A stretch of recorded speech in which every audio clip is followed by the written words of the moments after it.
All right. Thank you, Leonard Warren, for coming on the podcast. It's my pleasure. Thanks for having me, David. Yeah, no problem. Would you be so kind and please tell us a bit about yourself and your history and what you do? Right, I'd be happy to. So I'm a 20-year-old university student from New York. I'm currently studying abroad in London. I'm studying philosophy. I'm studying a variety of things, but my major is philosophy. I have a minor in film studies.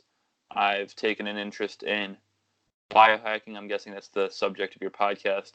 Biohacking a little bit, but mainly Yes. health, fitness, wellness, longevity, nutrition, things along those lines. I run a YouTube channel. It's called Life with Lenny. It's all one word, Life with Lenny, on YouTube. If you just Google search it or YouTube search it, it'll pop up. I do fitness, nutrition, cooking videos, whole food, plant-based cooking videos, for instance, tutorials, some gaming videos, some other podcasts, some discussions, stretching, mobility work, nutrition, fitness, things along those lines, vlogs, some entertaining vlogs. So be sure to check that out. Like I said, I'm a university student, and I'm happy to chat about biohacking, about health and wellness. Right. What one intervention in regards to biohacking would you say have helped you the most in your life? Well, I think it depends on the individual. It's hard to say what's the most impactful. I think there's definitely certain ones that require a lot of effort and don't do that much, and there's certain ones that are a lot more accessible to people and a lot more beneficial. I think meditation is one of the biggest things. Try and meditate every morning. I try and meditate every morning. That is usually for around 10 minutes. Sometimes I go up to 20 minutes. I think meditation is excellent. And I don't know, it's not as flashy as other biohacks. I'm trying to think of, I haven't done like injections or like gene editing or anything crazy regarding biohacking, but meditation I think is great for a lot of people. Journaling can be really helpful. Creating a goals list, things you're grateful for, a gratitude list. It's almost not even biohacking. It's so simple. Um, but I've also done some breath work. So I think to answer your question, the one best thing for most people or for me is meditation for sure, but also focusing on breath work a little bit. There's a variety of ways to do it. You can look up the Wim Hof method. That's WIM space HOFF, Wim Hof method, and just research Wim Hof. He'll explain it better than I ever could, but it's great. There's other breathing techniques. The Buteyko breathing technique. I haven't done much research into that. And yeah, just looking into different breath works and looking into mindfulness, I think, for getting more energy in your day. Other than sleep, I think the biggest factor is your breathing. So breath work's great for improving your cognitive function, improving your energy levels. And meditation's great for just appreciating life better, not getting upset over the little things, and just taking more control over your mind. That's a really big part of it. If you're mindful and if you meditate, you're less likely to let a dumb thing upset you. You're usually a little bit slower to make decisions in a good way. That's what I've found. And I hope I continue to meditate and get better at it, because it's a skill that you have to practice. You're going to start off, you're not going to be great at it, but just keep working. Try guided meditations, try unguided, where you just set a timer and go and close your eyes and focus on your breath. So yeah, definitely meditation, I would say, is probably the most impactful thing for how accessible and how easy it is to do. Right. I like meditation a lot too, and I think that breathing is also a great tool if you learn to use it right for energy and motivation and cognitive function in general. How would you plan for growth in these skills over, let's say, half of a year period? Well, practice, obviously. I'd say try and do it every day. There's apps you can use on your phone. Headspace is a free app. I'm not sure how you feel about shouting out different brands and different companies, but Headspace is a great one. Calm is another great one. They have a lot of free options, but they do charge, so you have to pay a monthly or a yearly subscription in order to get the full tools. But just focusing on practicing the Wim Hof breathing method, looking into different breathing methods and practicing those, and just seeing what works for you, really, because everyone's different, so you need to experiment. There's loads of different ways to meditate. For instance, transcendental meditation, where you repeat a mantra over and over again. If you're familiar with the Beatles, the rock band, they got into transcendental meditation for one of their albums. And I haven't really done it much, but I'm sure it's got great benefits that regular mindful meditation doesn't have. So if you wanted to grow in whatever you're doing, you have to practice. Journaling can also help see where you're at, record it, reflect back, and try and use that to gauge, are you getting better? What isn't serving you?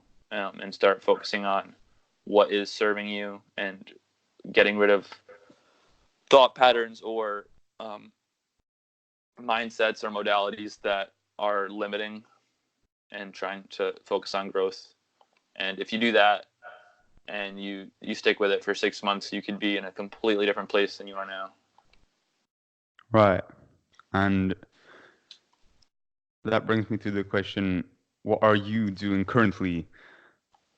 If you could a bit more in detail explain for us how your mindfulness practice and your breathing practice, how does it look in practice on the daily? Yeah, so each day, like I said, I'll try and meditate in the morning. I'll either use the Headspace app and follow a guided meditation, or I'll just set a timer and I'll go unguided. And it's usually for 10 minutes, 10 to 20 minutes. I don't do it every day. Most days I do. Some days it doesn't work out and I don't end up doing it. But it definitely works best when you do it every single day and you make it a routine. Typically, before you eat breakfast, you can drink water, but I wouldn't advise eating or drinking caffeine or anything before you meditate. So I'll do that. I'll try and journal at night and sometimes in the morning. So I'll journal a gratitude journal, for instance, things I'm grateful for, things I could do better each day. What else? I'll do. I'll journal goals. So I'll try and schedule my day. So for this amount of hours, I'll do that from like 12 to 2 or something. And from 10 to 12, I'll do that and try and plan it out and focus on maintaining productivity. So I'll do that for journaling. Also just journal in general, like what my day was like. What did I do today? Looking back on it, it's just nice to record it, because you'll forget it. You'll forget what you do each day. 6 months from now, you'll be like, what was I doing on that Tuesday? You won't really remember. But if you journal it, you'll be able to look back, and it's really nice to keep a record of that. So I'll try and meditate in the morning. As for breathing, I'll try and exercise, do high intensity interval training, hit cardio, and that'll really get me breathing and get my heart rate up. I'll try and do regular resistance training as well. And then I'll try and do the Wim Hof breathing method, which is where you take a bunch of deep inhales and you repeat that 40 times, and then you do 3 sets of that. That's like the basic way he describes it. He'll go into more detail about it, but I do that while taking a cold shower. And I'm not sure, I haven't really noticed outstanding benefits, but it does help with discipline. I feel like if you're willingly taking a cold shower when you could be taking a hot shower, I feel like it helps. But apparently there's a physiological effect. There's several physiological effects that take place. But just to recap, try and meditate in the morning. I try and journal at night. It helps me fall asleep. It's good to just reflect back and debrief for the day. and I'll try and do some breathing, some breath work at least once a day as well. Usually in the afternoon, because I tie it in with my showers at night. So that's usually what my daily routine is looking like nowadays, if it's all going to plan. Right. Would you say that you're a happy person? Absolutely. And do you think that these biohacks have turned you into a happier person? Oh yeah, meditation for sure will make you happier. You will not let little things upset you. You won't wish negative things on other people. Let's say someone crossed you, someone uh, excluded you from something, they were mean to you, whatever. You might be like, oh, I hope I become more successful than this guy. Oh, I hope he sucks in 5 years. Whatever, negative thing you're wishing. You won't want to compare yourself to others as much, and you'll wish for more good in the world, and you'll sort of forgive and forget. I feel like with meditation, at least for me, I've noticed that that's how it's been working for me.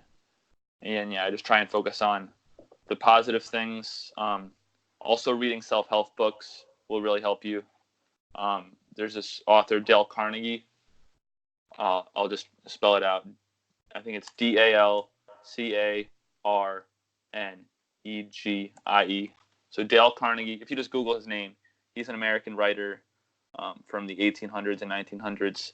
And his work, it's still relevant today. He wrote a book called How to Win Friends and Influence People. And he also wrote a book called How to Stop Worrying. Some of the greatest books ever written in terms of self-help. I plan on rereading them. I've read them about a few years ago now. And I want to implement the things that he mentions in the books. But if you can just learn to stop worrying about things out of your control and learn about just different philosophies, different ways of looking at life, and again, figuring out what works for you, I think it will definitely contribute to being happier.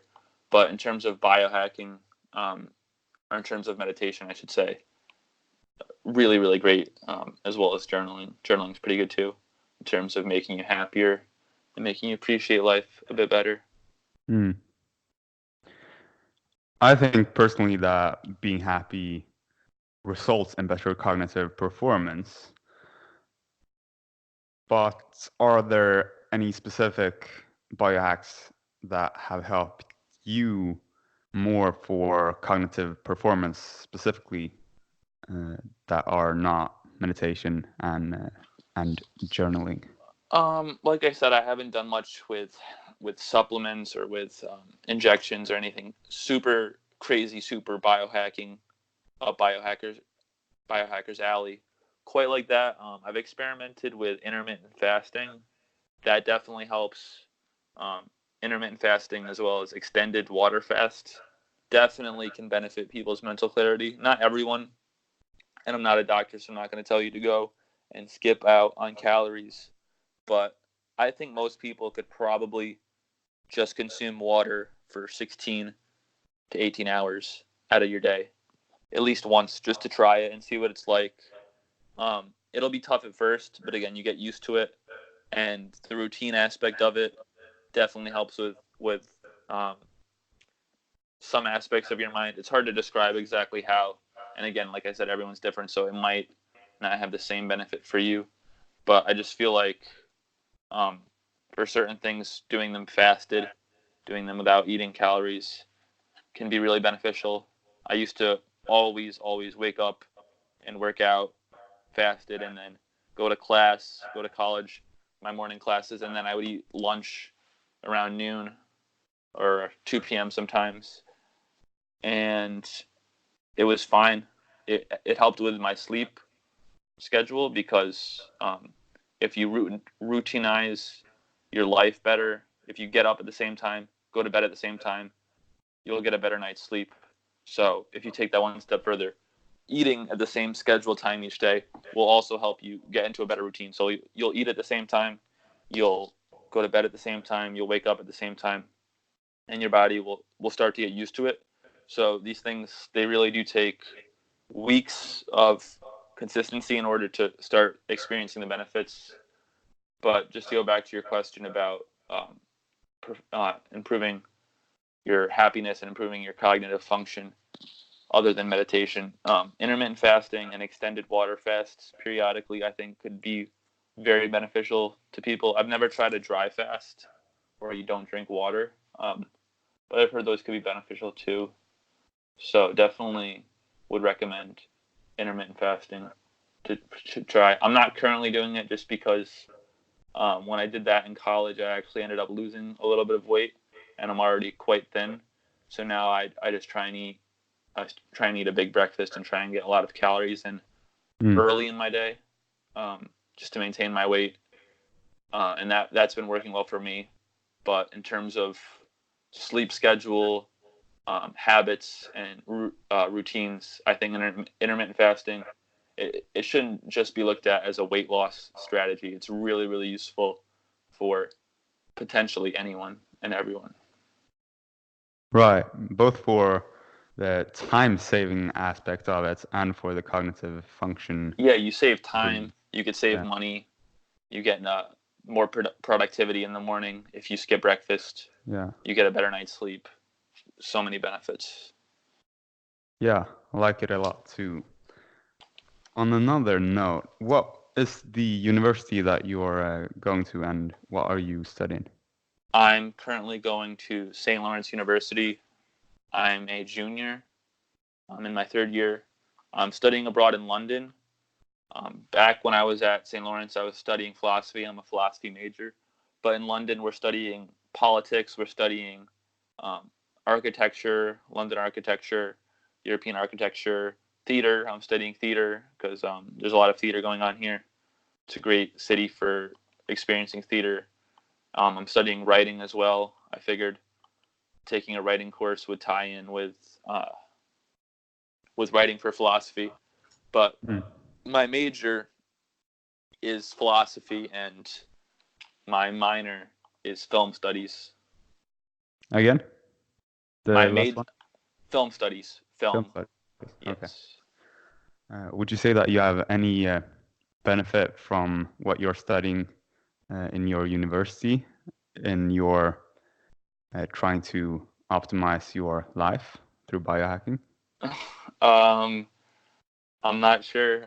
I would hope so. I mean, I hope it's worth it. I'm studying here, taking time out of my life to do this university work.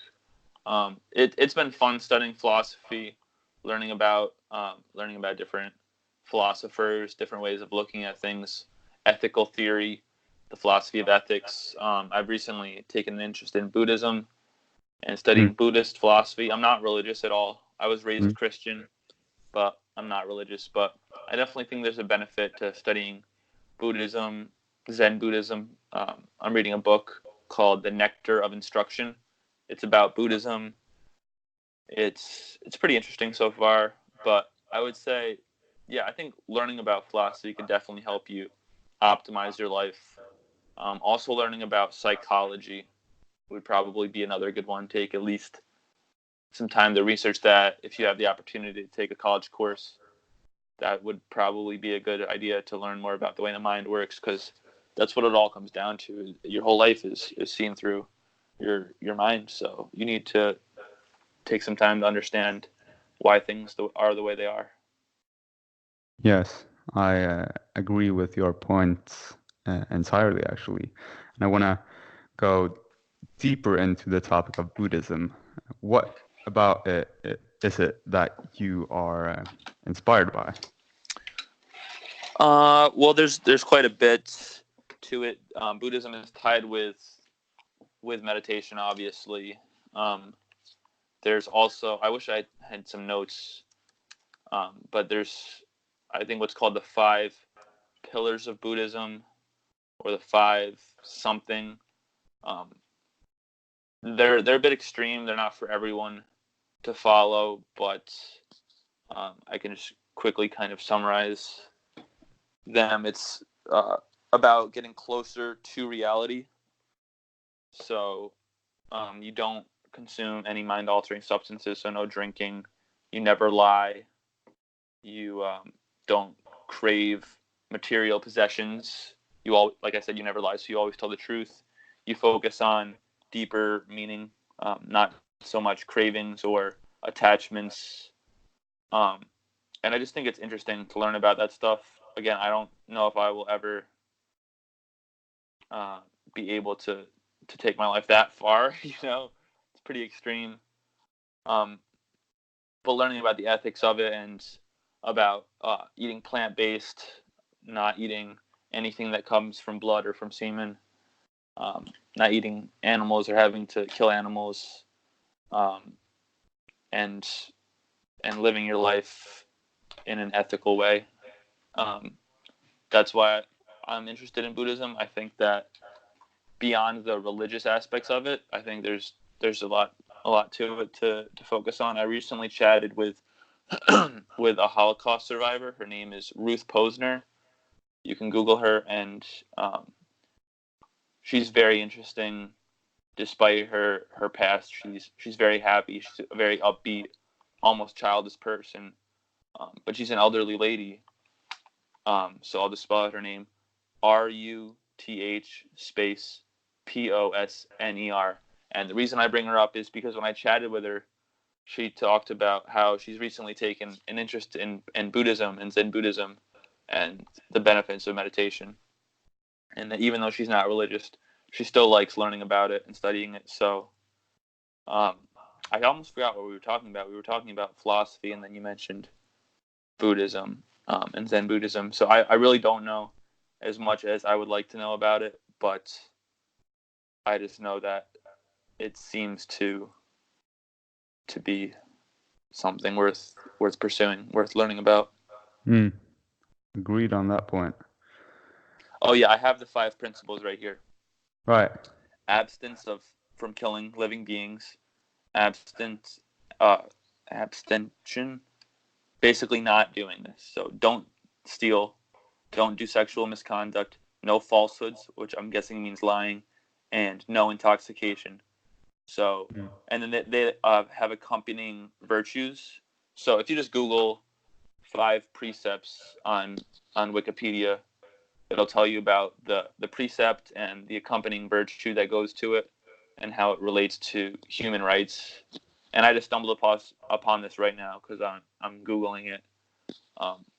But yeah, there's definitely a lot to learn about it, and it seems if more people would take the time to learn about this a little bit, then there would probably be a lot less conflict in the world. So that's partly why I'm learning about it. Yeah. All right. I think that is it for today. I want to thank you for coming on the podcast. Thank you, man. What do you do in terms of biohacking or in terms of optimizing your life or things along those lines? Right. So I do a lot of different stuff. I always tell my followers that sleeping well, exercising well, eating well, and meditating well are the 4 most important parts of your life to get right. And that has to be in place before you move on to anything else. But otherwise, I do a lot of experimentation with nootropics.